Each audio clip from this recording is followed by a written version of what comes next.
That brings us to our reading material for today. So we're starting a new chapter, chapter 10, which is entitled The God of Sickness. And we will explore what does that mean as we go into the reading.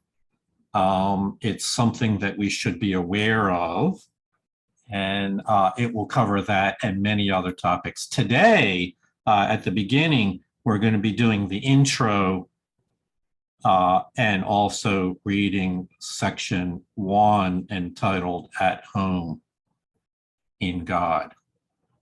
And Julie C. from Virginia is our reader for today. And we thank you, Julie, for your help and with the group.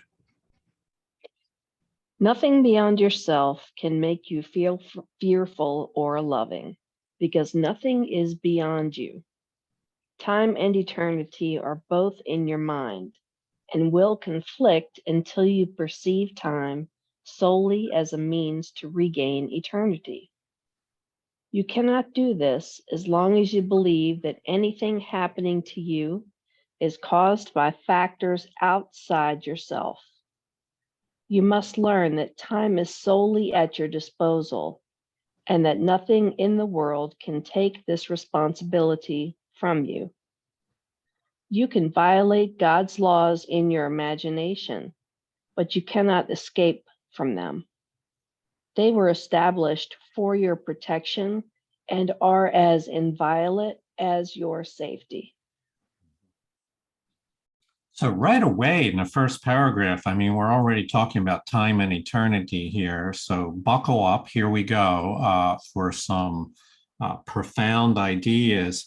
And I should note that a lot of people blur over when we talk about time and eternity. They're kind of like, oh my goodness, that's the ego would have you say these words. That's something I really can't understand. So I'm just going to tune out a little bit.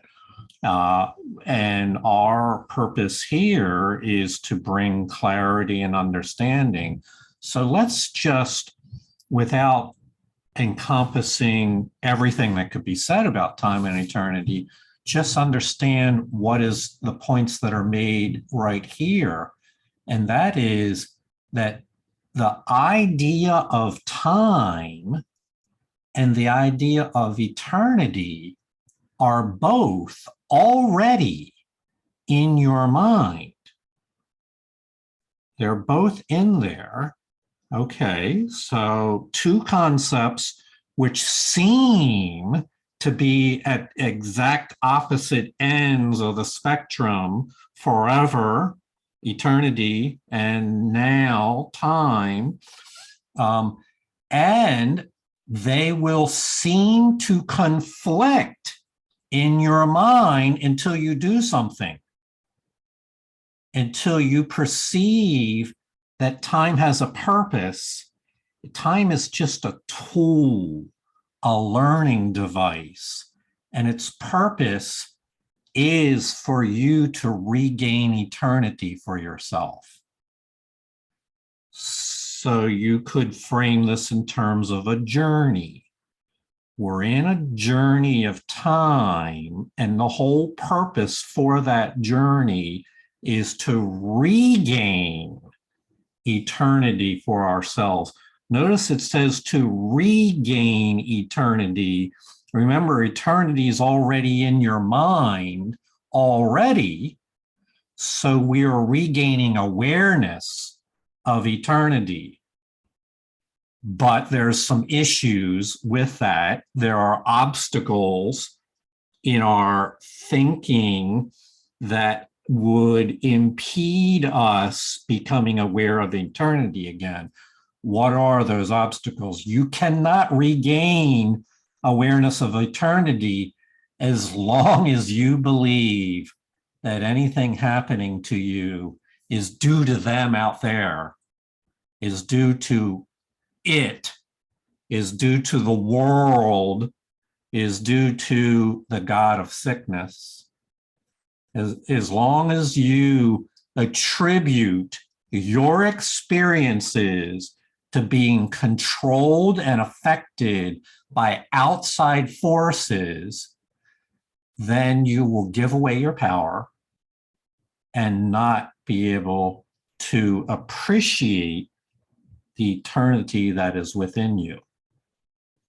So this Course in Miracles program is intended to help you heal from that, so that you realize the power within your own mind is a determining factor in your experience, and that you and we will elaborate on this as we go forward. Let's see, just want to say one more thing. Oh, it's a set. This all involves one of the most difficult ideas for people. It seems to me to be one of the most difficulty is taking responsibility for the way you see the world, the way you see yourself, the way you see others, realizing that your own mind is the one doing the interpreting. There's a responsibility, and reclaiming that responsibility is one of the central conditions necessary to recognize that it's your own power of your mind that determines your experience. Susie, hi. Hi, hey, good to see you guys. Yeah, it took me some years to really truly get this, but I know now there's no causation at all. It's all, everything is in my mind. So I'm either thinking with God or I'm not thinking at all. And that's why I love this sentence. You can violate God's laws in your imagination, because that's really what I'm doing.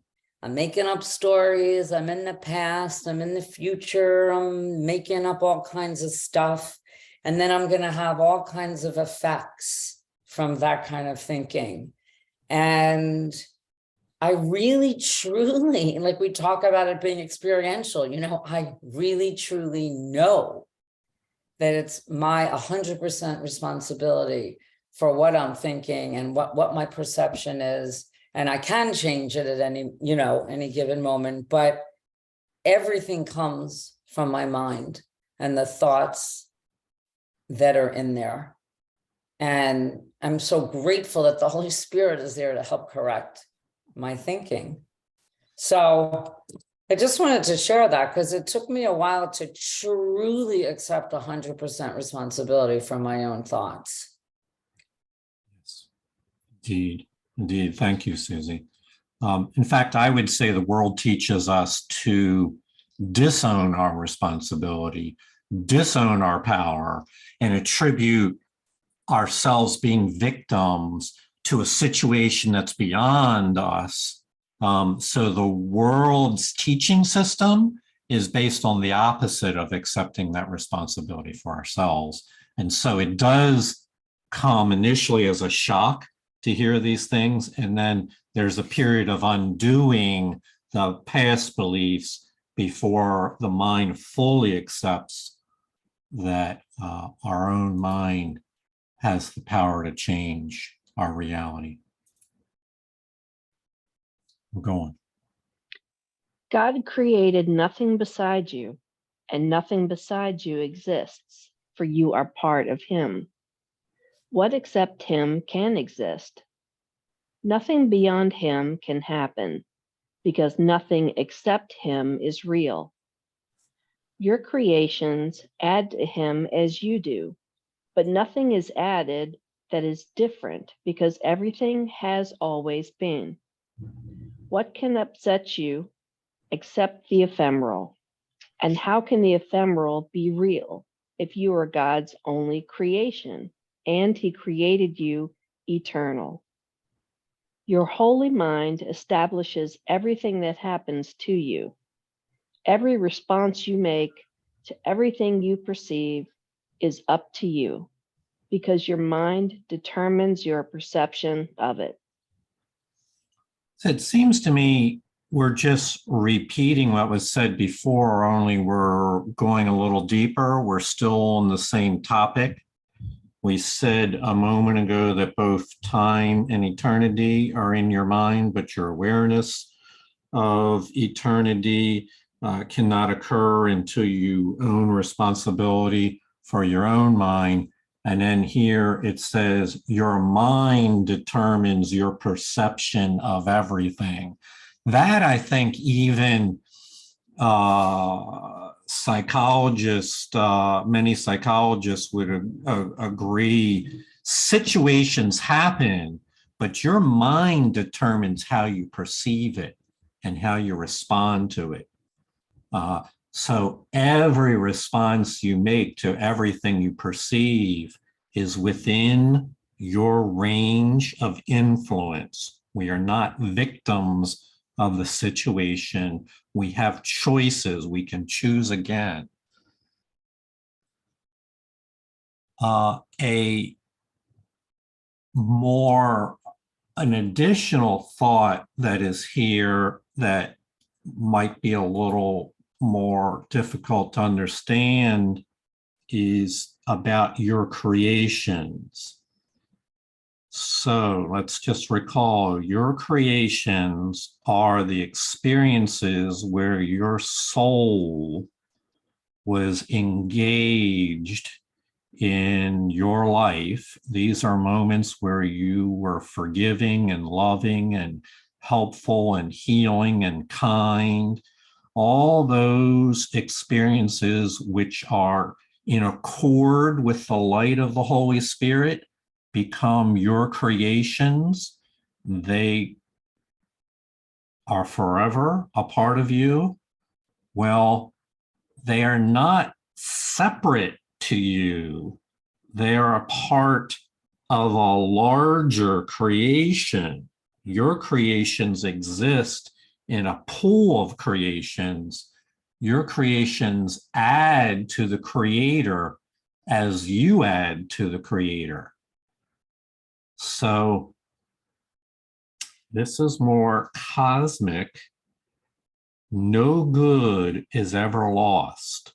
All good is added to the pool of total good in the sonship, and it's never forgotten. And it will become, this will all become manifest and obvious at the conclusion of the plan of atonement, when it can all be clearly seen. But for now, it's a faith experience to believe and trust that all gifts given are given forever. Sandra? Yeah, in this book, it says that we are infinite and immortal and eternal and limitless.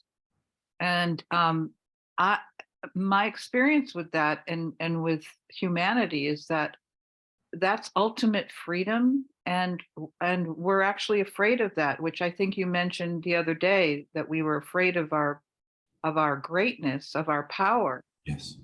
So we're afraid of being free. Yes. I'm complete. Yeah, no, you're so right on there, Sandra. Our greatest fears of our light, not our darkness. In fact, what we're reading about in the title of the chapter, The God of Sickness, is a sick and insane embrace of the God of sickness while fearing the God of love. So it's it's crazy. It's completely upside down, embracing that which will make you sad while fearing that which would bring happiness and healing. And so there's many examples of that thread that you just mentioned there. Okay. All right. So your mind determines is that you have choices. By the way, and these things happen very fast. So when we say your mind determines, the more detailed version of that is the things that you've learned recently determine how your mind reacts to situations as they occur. And so this is a learning journey to move forward with those things. God does not change his mind about you, for he is not uncertain of himself. And what he knows can be known, because he does not know it only for himself. He created you for himself, but he gave you the power to create for yourself, so you would be like him. That is why your mind is holy. Can anything exceed the love of God? Can anything then exceed your will? Nothing can reach you from beyond it, because God in you, because being in God, you encompass everything. Believe this, and you will realize how much is up to you. When anything threatens your peace of mind, ask yourself, has God changed his mind about me? Then accept his decision, for it is indeed changeless, and refuse to change your mind about yourself. God will never decide against you, or he would be deciding against himself. So there's a thread in A Course in Miracles that is mentioned here, and it'll come up again and again and again, especially as you practice the workbook lessons. And we mentioned it in the previous chapter in the two evaluations. And it'll always come down to the two voices and two choices. And it'll always come down to your initial reaction to a situation, not based on your relationship to spirit, but just based on your past learning. It'd be your instinctual reaction there. You can think of it as your decision of your judgment, ego judgment of that moment. And then the Holy Spirit, being intimately involved in your life, will then gently offer another evaluation of that situation that brings light and helpfulness and healing to it. And that would be, you could view that as God's evaluation of the situation. And now you have a choice. Now you have a choice between your instinctual gut response versus this gentle, quiet voice. And Betsy, you illustrated that when you had that insight about the workbook lesson. That second voice that was there, and as Betsy said, initially I wasn't too sure about that second voice. I heard it, but I wasn't 100% confident that I could trust that. And we learn through experiences with time, our trust grows there. And so so here's the thing. It's learning to accept Spirit's decision for us in any situation that overrules is probably not the right word to say. Ego makes a judgment which is based on fear and illusions and is therefore false, and Holy Spirit corrects that judgment. But the ability for you to shift from ego judgment to Holy Spirit's evaluation or judgment is all based on your willingness to let go of the ego judgment. This is what forgiveness is, a willingness to let go of your instinctual reaction and be guided instead by Spirit. Susie? Yeah, this is where I love to use, and I use it all the time now, the lesson, I do not know what anything is for. because I would call it my habitual reaction, you know, to something that I perceive in this world to not be good, in air quotes. And I just stop now and I say, I don't know what anything is for. And all I know is I don't know. And I love, because I don't. And what I might perceive with my body's eyes as a negative situation, in spirit's eyes, vision, I'll use, I don't know what that is for. So it's two very different ways of quote unquote seeing, you know, it's not with my body's eyes, but I love God will never decide against you. So that's the victim thing, like, right? Prior to this, why me? Why did this happen to my mother? Why did this happen to my sister? You know, why would this? God didn't do that. It all centers in, I can even go as far to say, in my sister's mind, which is how her life unfolded, you know. But anyway, it's getting really deep, but I don't know what anything is for, you know, is my real go-to when something in this world seems upsetting to me. Yes. Yes, you're withdrawing power from the ego's insistence that it's got it figured out already, that it will advise you on what things are for. Susie's using that to say no to the ego. It was no, lesson 195. Teach your mind that it is not an ego. Learn to say no to the ego's fear-based reactions to situations. Betsy? I have a question.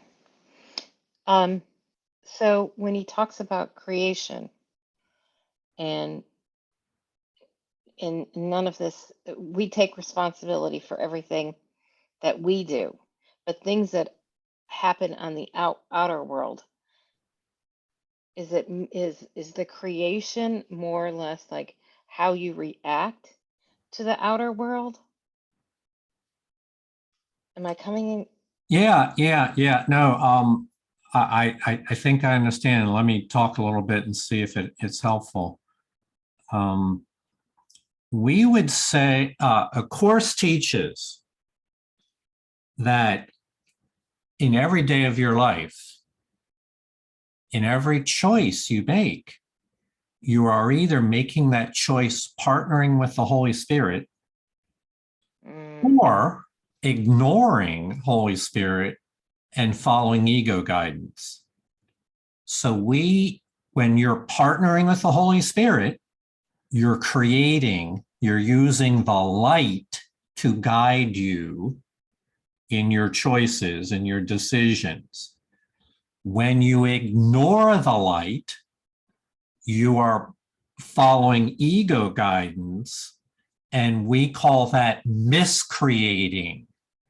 It's a use of the same power, but now you're doing it in ignorance and being guided by fear and guilt and judgment.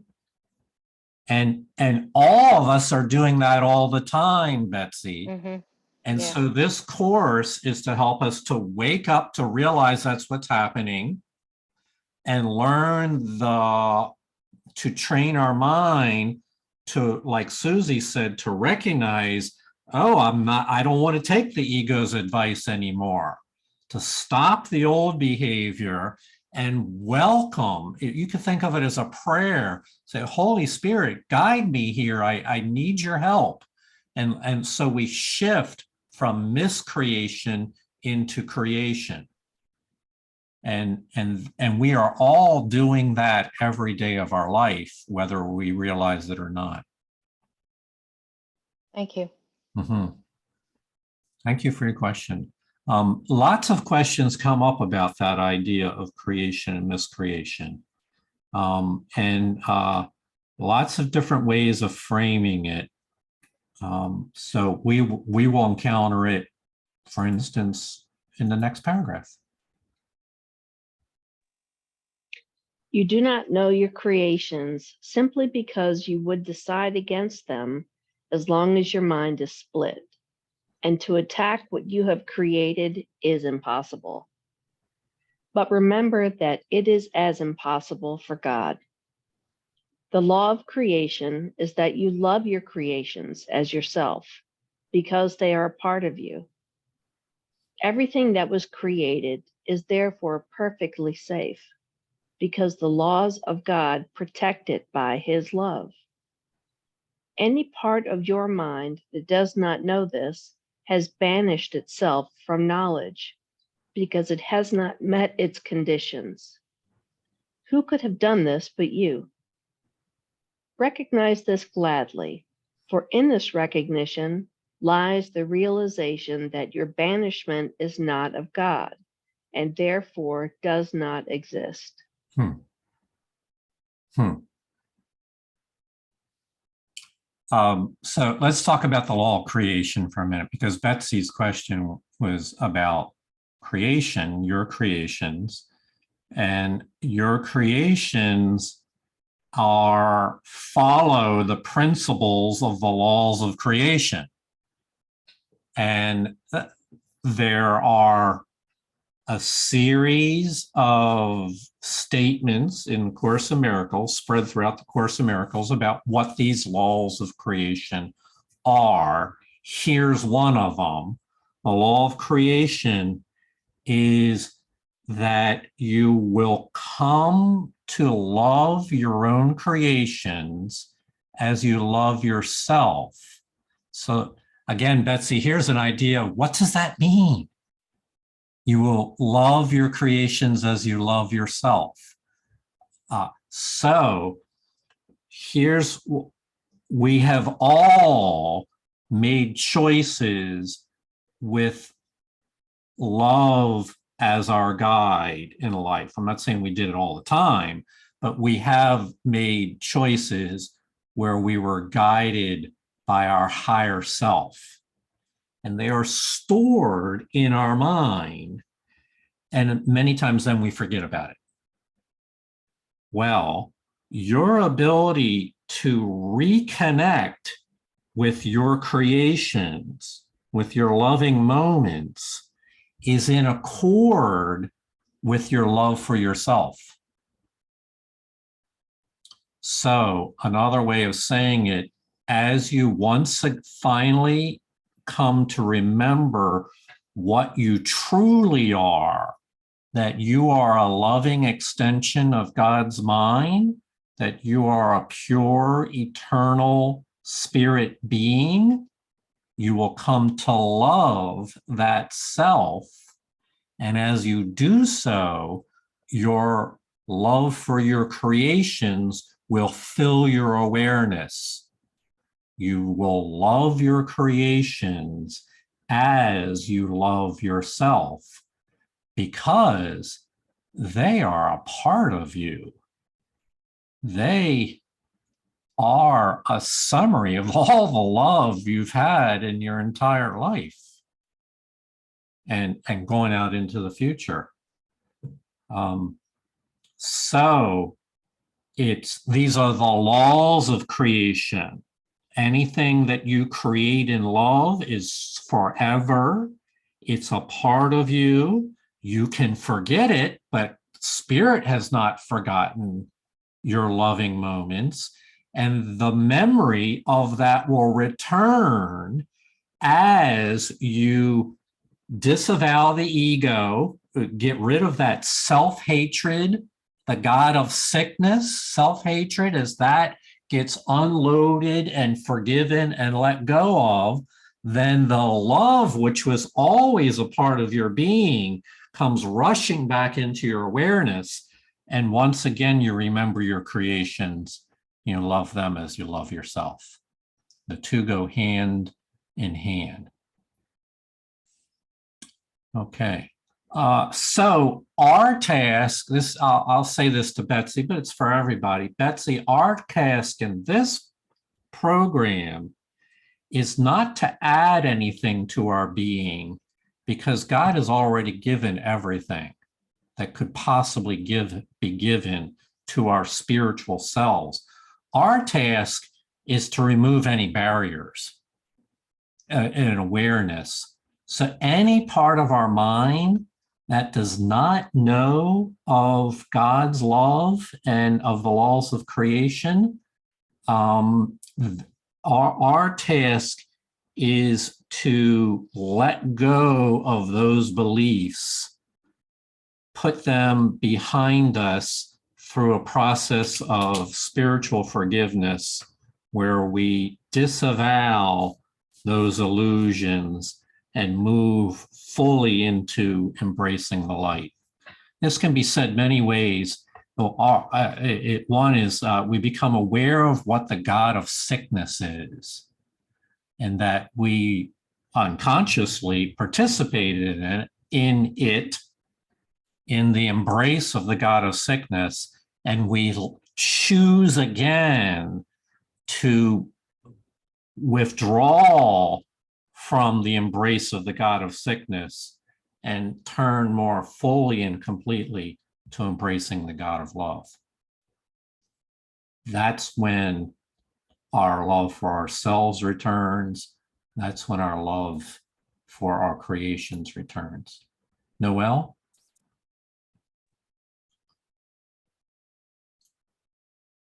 Where are you? There you are. Oh, go ahead. We're having an audio issue, Noel. Still have an audio issue. You can see, I think it's on your side. It's not in Zoom. I think it's probably on the input of your computer. So I tell you what, why don't you work on that? And when you get that corrected, you can leave your mic on because it won't interfere. We can't hear anything you're saying. And it has to do somewhere with inputs to your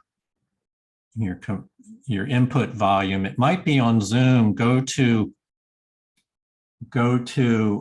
mute, the little down arrow under mute, and at the bottom says audio settings,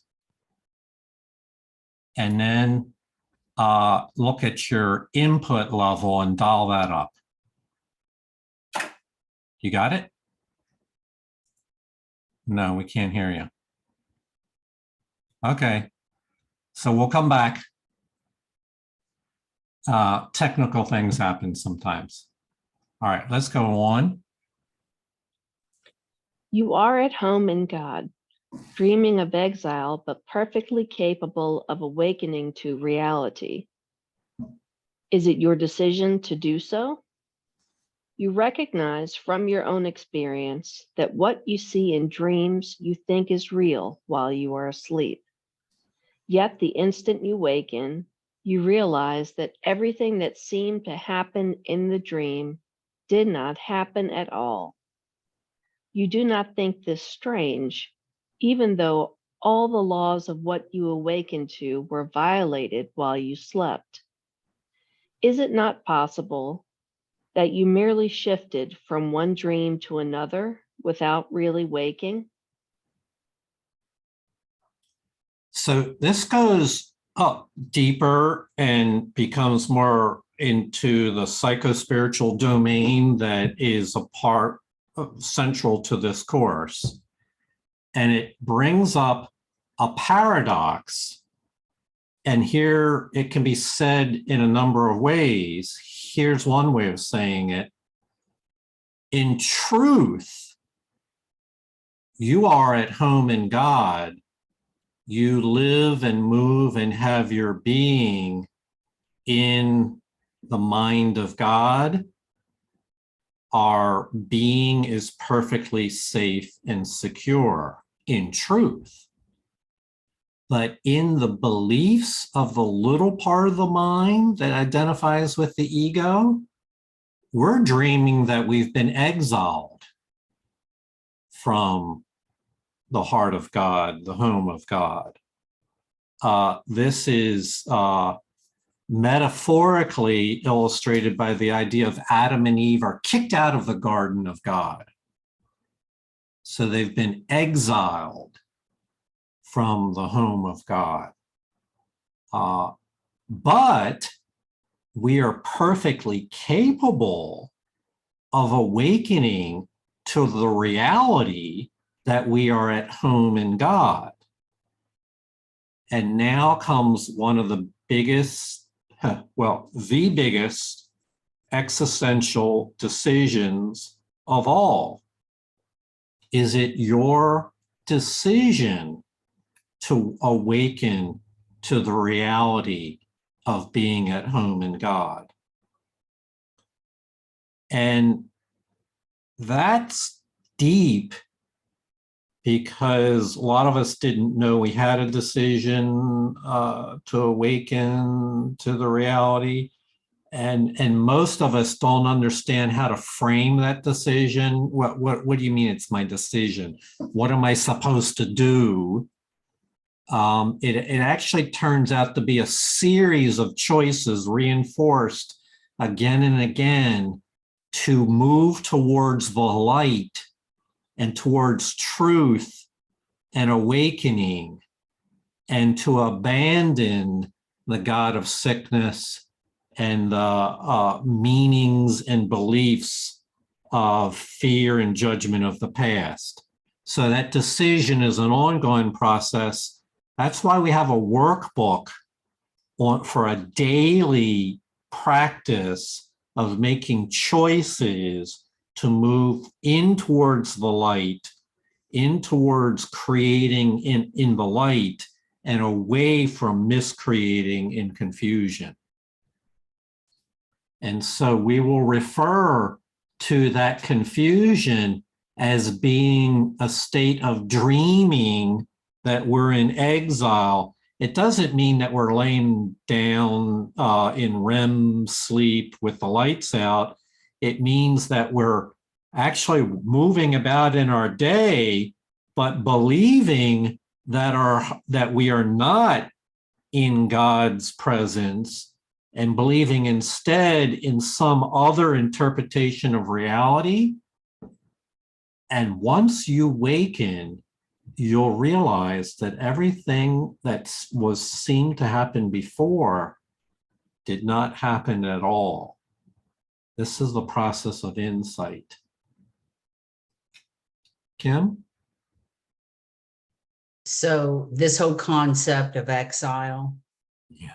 was taught in my childhood religion, in my childhood of origin, that you went into exile when you sinned, and there were things that you had to do to get out of exile.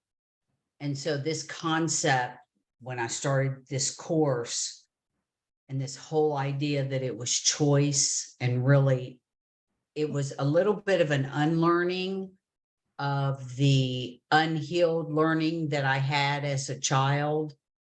And this was such freedom for me when I finally realized that I didn't have to jump through the hoops anymore, that it was already there. And it took me a while to really receive that. And once I did, it was such a liberation for me. Beautiful. Thank you for sharing that, Kim. All right. Let's see. I have to go a little bit deeper. Sorry to make it more elaborate than a simple version.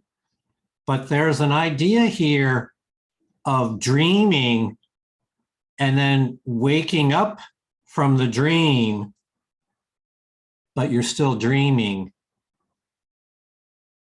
It's, and I want to offer an interpretation of this because you've all experienced this. Kim just referred to it, where she had a learning and of how to escape from sin, a teaching system.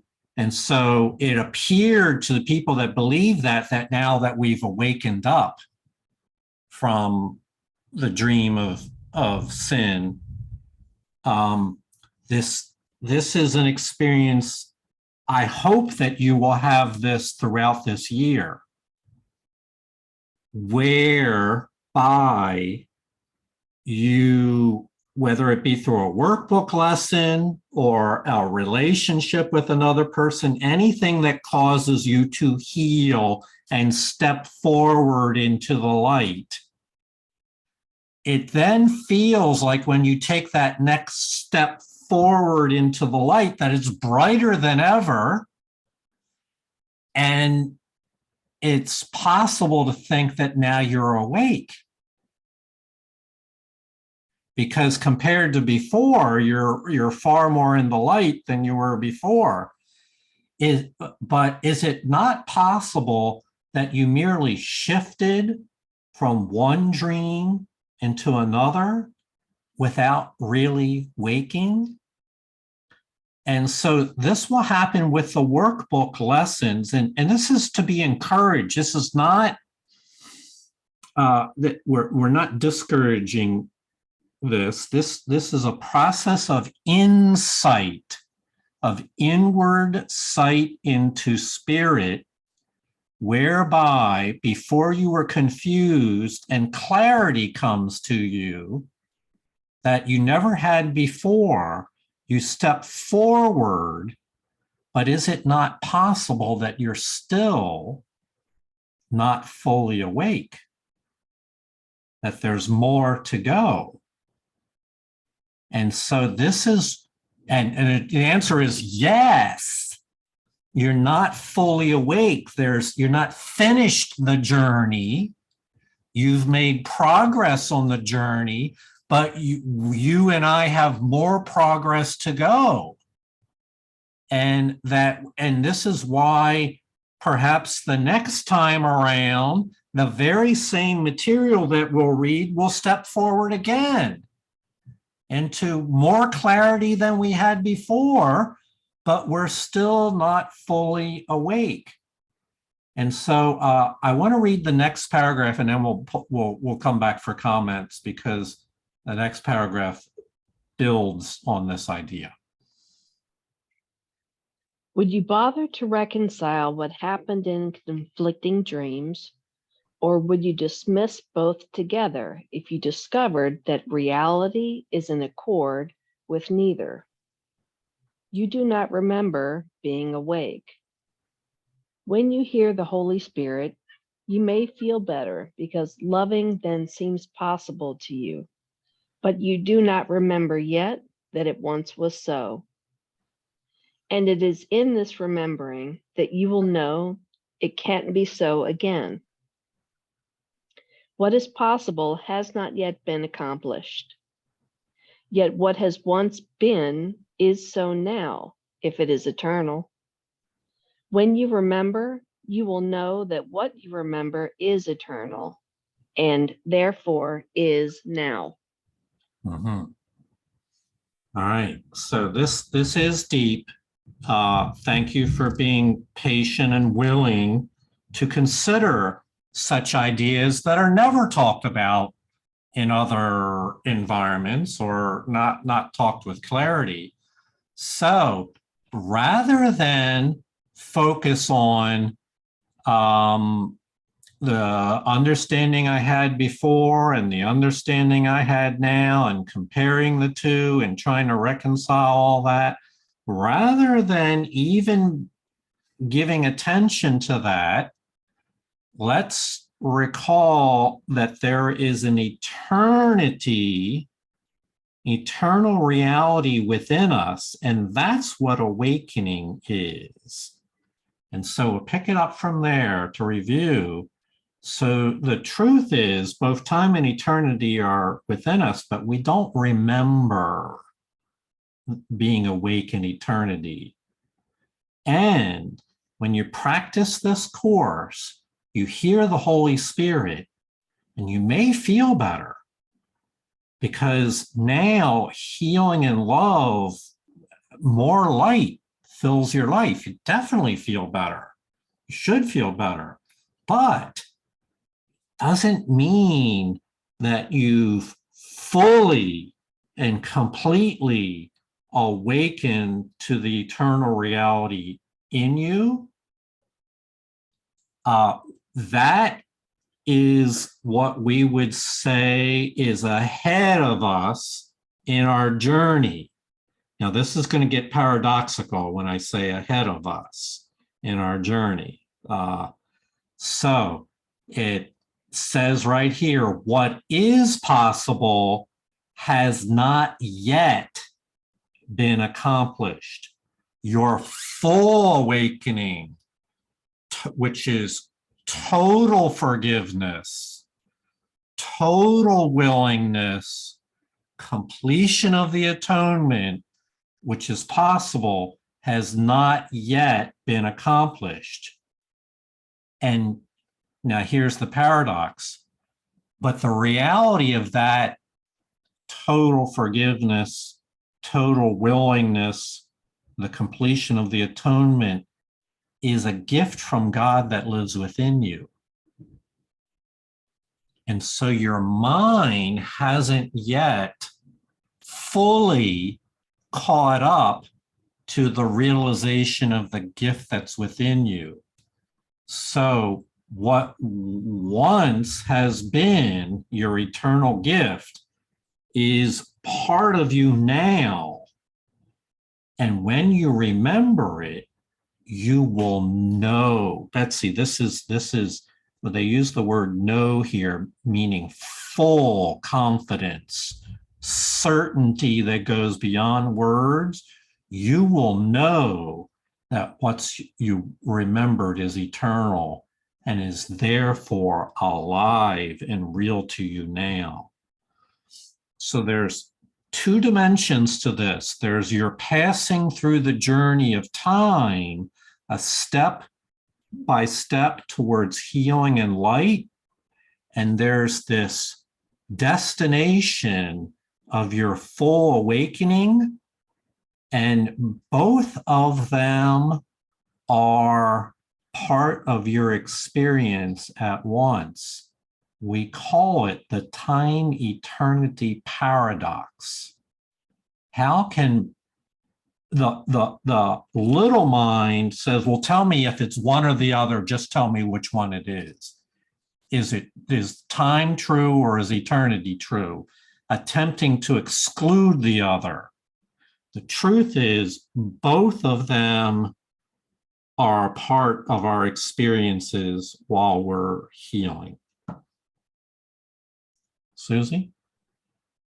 Yeah, I mean, I find this all really hopeful, where I used to be so confused by it. I understand now that in this world, in this three-dimensional world, there is no end to spiritual growth. You know, I used to think everything was finite. Now I know, you know, it's infinite. And that's why I go from dream to dream, because in time, it's a learning device. I understand that now. Right. So when I'm in time, I'm going to be constantly learning and progressing and going up the ladder. And there's no end to until I take the last step. Like, I totally understand this now. And it's hopeful to me that when I hear the Holy Spirit's voice and I feel a little better, I know I can be healed even more and even more and even more. And how amazing is that my little mind used to just settle for, oh, that's enough. But now I know there's more. And that's just a amazing feeling. And I'm so unbelievably grateful. So yeah, I'm complete, Sandra. Thank you. You know, I just want to add, my friend used to say to me, there's no end to spiritual growth. Yes. And now I really understand what that means. Yeah. Yes. Yeah, there's no end to creativity. Right. Creativity is infinite. Indeed. It's part of the limitless nature of creation itself. We share the attribute of creation, of being boundless and limitless. So Betsy, since you're new here, what we just said is we're going to be learning this forever. And it is true that people go along the path, thinking about with Course in Miracles right now, for a period of time, and many decide to take a break. Others continue on. That's entirely up to you. Only the time you choose to take this course is up to you.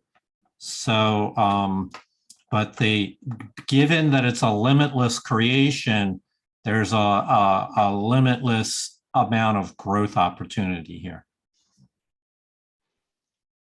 I see that, and I think I'm understanding that process. Yes. But Yeah. but it's all in your own timing and your own willingness to say, because you have to truly want these things for yourself. Yeah. Yeah. And I think I do. Uh-huh.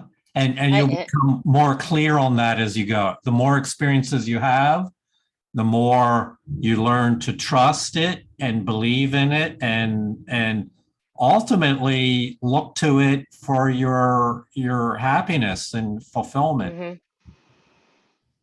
Yes. I mean, there are things that obviously I'm not grasping, but like you and I talked earlier about, I think that's part of the process. And that as I go on, things will click.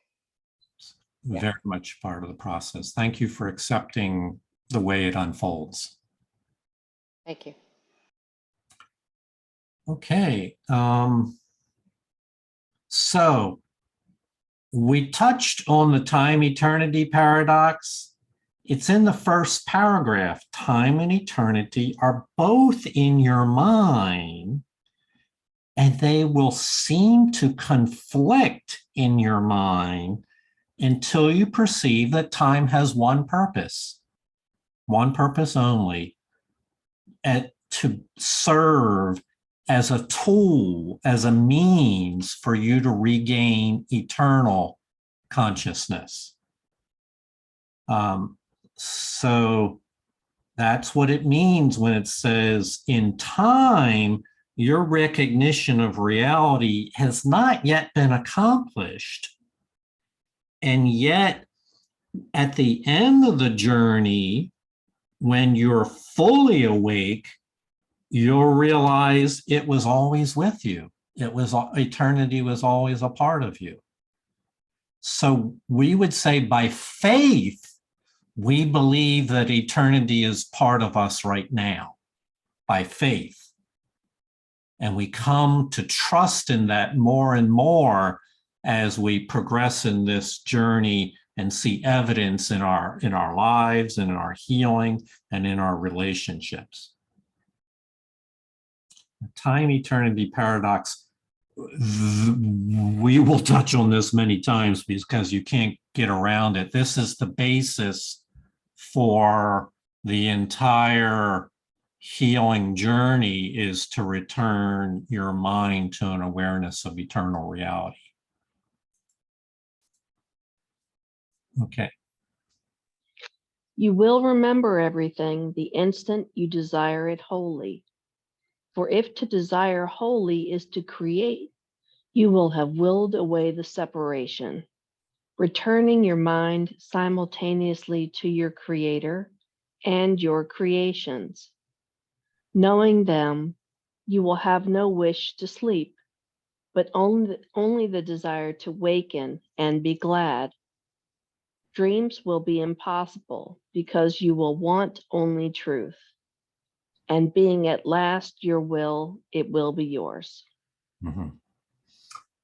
If you are inclined to review these materials, please review this paragraph and the one before it again and let it speak to you. There's really a lot being said here. So we are talking about the difference between your eternal self that desires only the truth and to be awake and alive to everything that is possible. And your little mind that is miscreating, that wants to sleep. It's a wish to sleep, to dream you are in exile, to dream that we've been cast out of the garden of God, to dream that I'm a victim of the world I see. It's a contrast between those two states. And the difference is your hinges around your accepting responsibility that you have the power to choose for yourself which of those thought systems will guide you in your day and in your week. And so what it says is it's very reassuring that you will remember everything instantly when your desires are total for truth. Let's see, let me try to say this a little more clearly. When it's a condition for knowledge, meaning it's necessary in order to attain knowledge, that you not be hedging your bets partly with truth and partly with illusions. It requires a total commitment for truth. You will want only truth, and then when that becomes your total will, knowledge will be yours.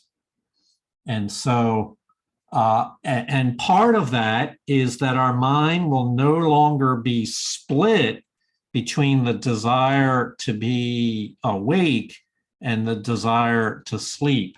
And so one of the things that we're going to talk about, the God of sickness, in this chapter, it's a theme that we'll pick up, is there is within a little part of our mind called the ego, a part that has banished the idea of creation of knowledge.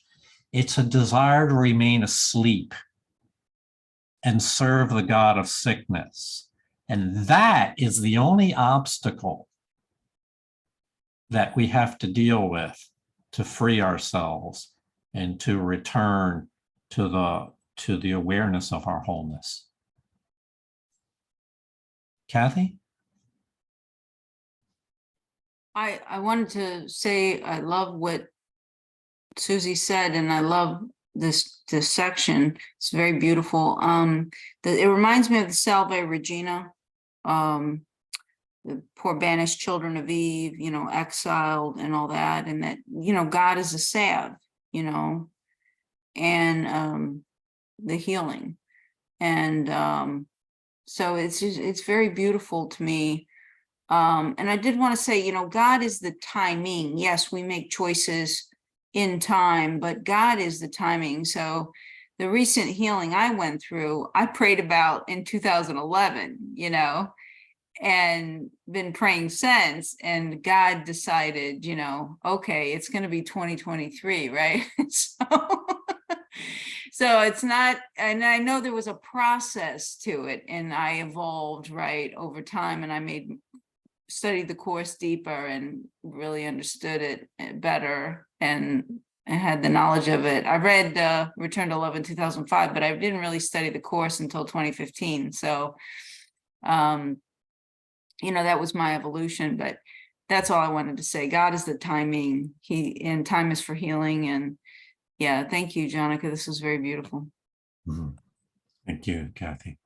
Noelle, how's your volume? Can you hear me? I can. I went through all kinds of settings. So can we say that time is of the ego and eternity, the ego mind, and eternity is of our God mind, the split there? Yeah, I think there's a third part to it, Noelle. It's subtle here.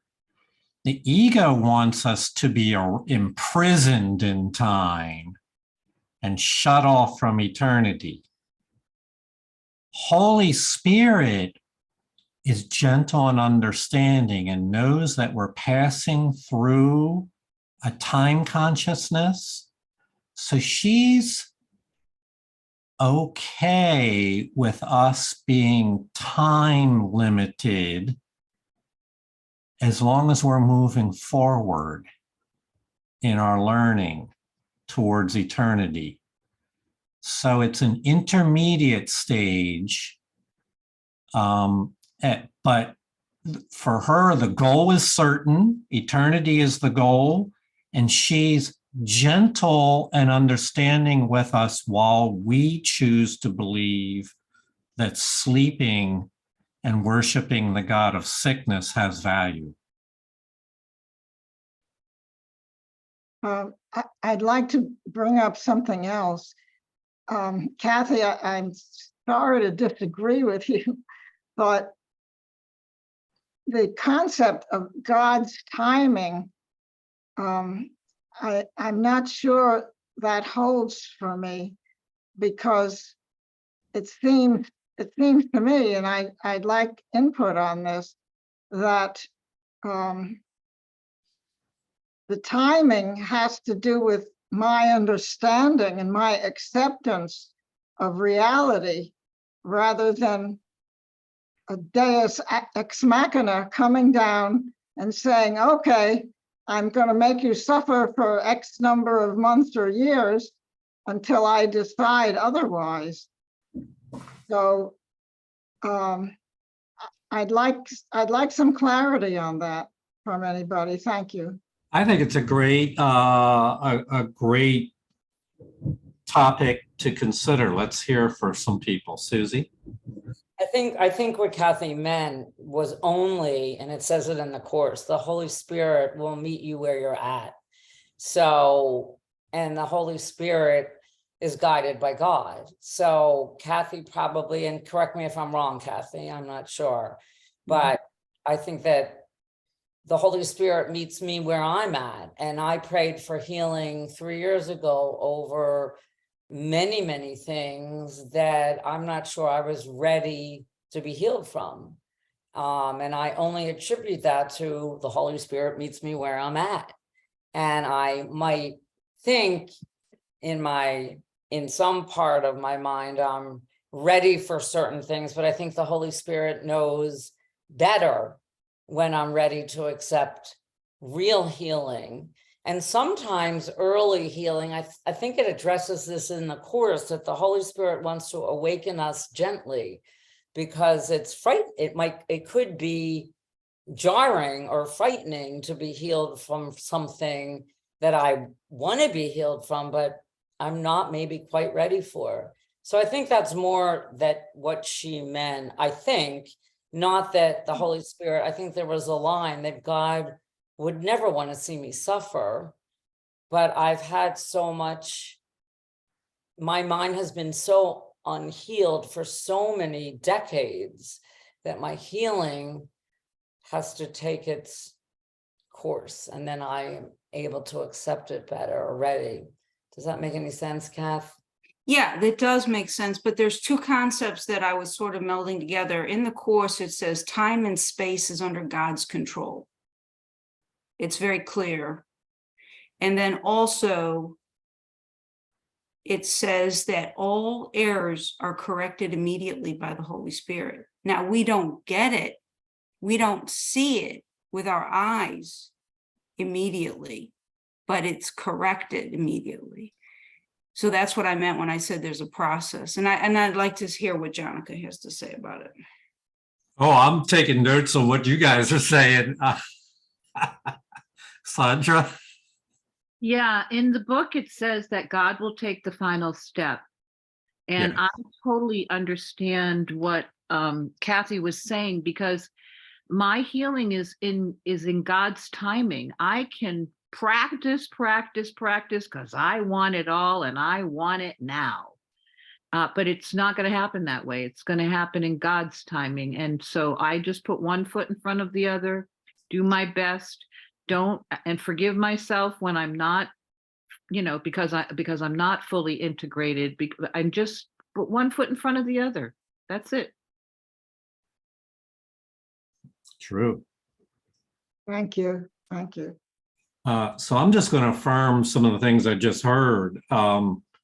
It is true that the Holy Spirit has been sent into time to represent God's plan for us, for our healing in time, and that she understands for each one of us what we're ready for. Holy Spirit. So when we say God, so let's not use, let's just say Holy Spirit in this instance. Holy Spirit is the Father's representative in time. The Father in eternity doesn't recognize your need for healing. He sees you as perfect right now, but he is aware that you're not communicating his love consistently. But he doesn't see us as needing healing. He sees us as perfect. So we should focus on his representative in time, which is the Holy Spirit. And everything that everybody said is true. The Holy Spirit knows exactly what step you need next for your healing. She will meet you where your need is. And it's also true what I think was Noel said, is that you will take that step when you decide you're ready to take it and not before that. It's, for instance, you can't force a healing on somebody when they're not willing to take that step.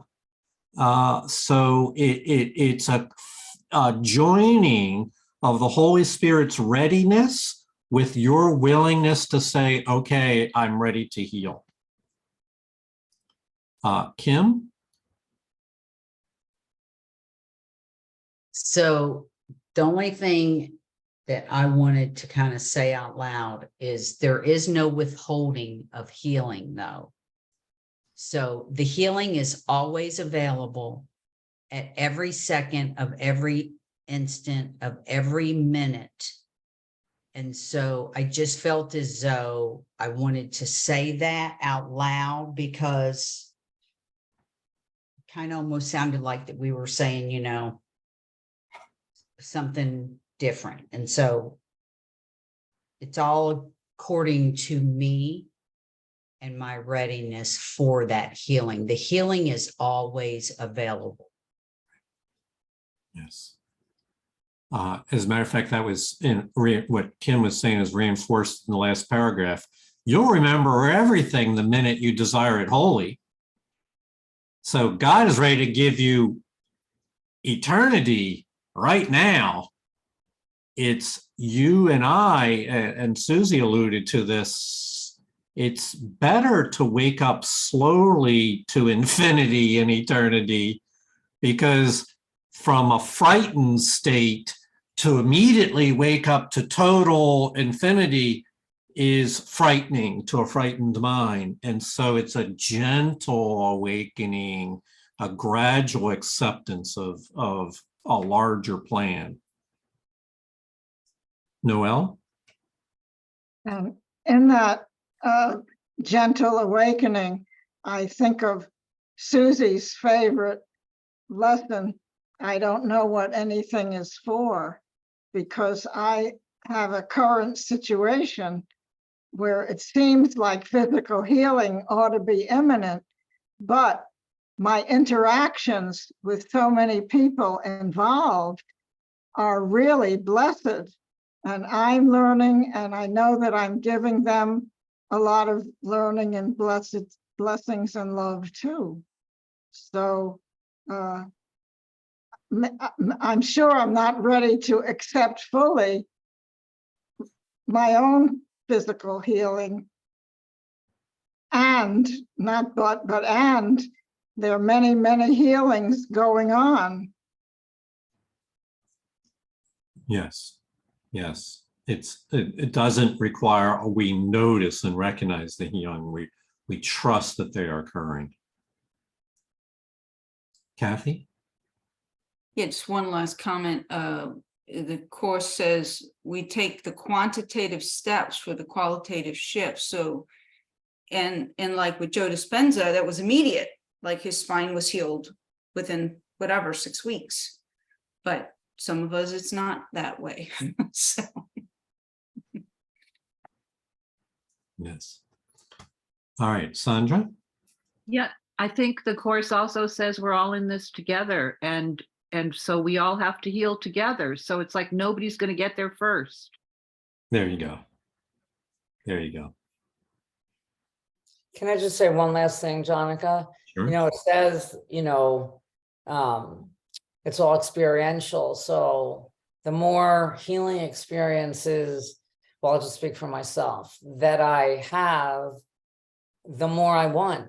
And that's what it said in the last paragraph, like, I don't want the pain and all of that anymore. I really don't. That doesn't mean I don't go there. And that doesn't mean my habit is completely gone of the attachment to the ego. But the more I experience joy, which I never did, before the course, the more I want more. So and I know that all healing is possible. So if I've been healed from some things, I know I can be healed from all things when I wholly desire it. So it's a very hopeful course, I think, for me, and I'm very grateful. Thanks, Jonica. Mm-hmm. Well, thank you. This was, I really enjoy what we just did, this group discussion of this paradox. We're really talking about the paradox of time and eternity. And we will pick it up again, because the time and eternity paradox doesn't just go away. It just keeps coming back and coming back, and we become more comfortable with it over time, more accepting of the idea that time does have a purpose, but that purpose is immediately related to our journey back to eternity. So we will pick that up again. I'm honored to be a part of a group such as what we have here. So I want to thank you all for your presence and your participation. Thank you, Julie, for reading. Thank you, Betsy, for coming back. And thank you, everyone else. Thank you, Noel, for calling in from the campus of Stanford University, or at least the picture of Stanford University behind her, if I have that right. No, I'm sorry. It's part of the Unity headquarters ground. Oh, Unity. Yeah. Okay. There's the tower, the prayer tower. Yeah. The tower. That's I the didn't tower. recognize it. The architecture is somewhat like at Stanford. I'm sure it is. I'm sure it Yeah. is. No, it's beautiful. Okay. Well, with that, thank you all. Go with blessings. We'll pick this up for those that you can attend tomorrow at 7. Thank you. Hi, David. Hi, David. Everybody, David, blessings. I'm gonna everybody. try to will away the separation while I'm gone until I see you next. Okay. He's been in the background of my blur the whole time. Oh, I can see it's definitely a blur back there. Yeah. That does not reflect his state of mind. I was going to say, Susie, is that a metaphor? You guys are awesome. Just kidding. Right. Thank you, Tonica. Beautiful. Yeah, thank Thank you. you. Bye. Good night. Thank you, Right John. on. Thank you. Thank you.